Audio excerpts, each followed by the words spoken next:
posto netto. Se dovesse riuscirci adesso io credo che valga un posto nei primi tre. D'altronde la corsa è complicata, sostanzialmente sono d'accordo, Zoe Rab e Zoldero P, due cavalli che mi intrigano maggiormente in questa gara comunque molto aperta, che vede favorita al gioco, quota comunque di 3,03 Zoe Rab, ma tanti cavalli sotto la doppia cifra perché la corsa è davvero molto molto aperta, ma tutto è pronto, si va in partenza.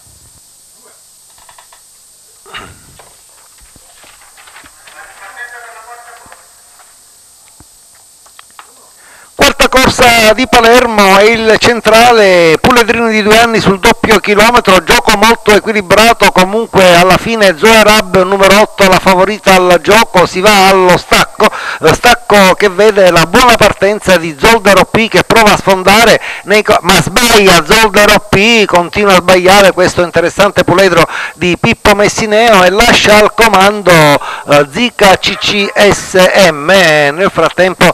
cominciano le prime difficoltà e le prime squalifiche, è andata a tabellone proprio la favorita Zoe Rab, quindi esce di scena la cavalla che era stata la più seguita al gioco dagli scommettitori. In avanti dunque Zika CCSM, mentre provano gli altri a farsi sotto, il gruppo tende a compattarsi, per linee esterne Zana, debuttante, per linee interne Zircovia Cis, poi il 10 di Zorba e poi ancora all'esterno il 12 di Zapatarab che però adesso sbaglia ed esce di scena. Gara dunque che si sta sviluppando in maniera abbastanza inattesa, fuori gioco dunque Zoe Rab, se abbiamo visto bene dovrebbe essere andata a tabellone, mentre in avanti c'è Zika CCSM con Mimmo Zanca che prova a tenere ancora la testa nei confronti della debuttante Zana e di Zircovia Cis. Andiamo a vedere l'andatura,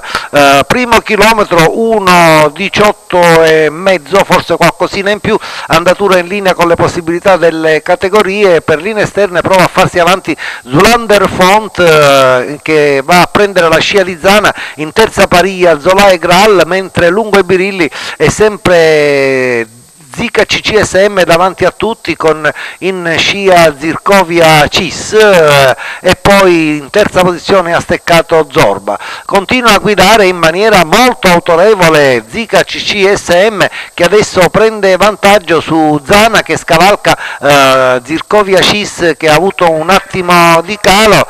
cavalli che adesso si avvicinano all'imbocco dell'ultima curva con Zika CCSM che continua a guidare con una lunghezza abbondante di vantaggio nei confronti di Zana, poi Zircovia Cis,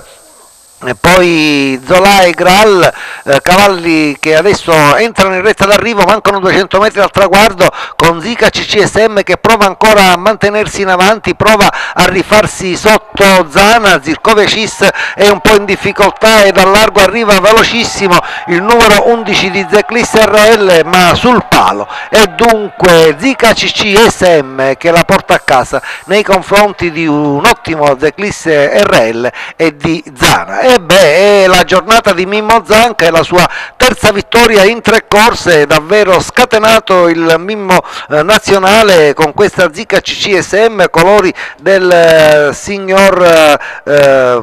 Tortorici, Onofro Tortorici. Il training è di Giuseppe Zanca, sul mio cronometro un tempo che dovrebbe essere attorno al 19 scarsi. Buon finale di Zeclisse che batte per il secondo posto la debuttante Zana, ottima la sua prova. In numeri dunque 1, 11, 5 l'ordine d'arrivo da confermare della quarta corsa di Palermo.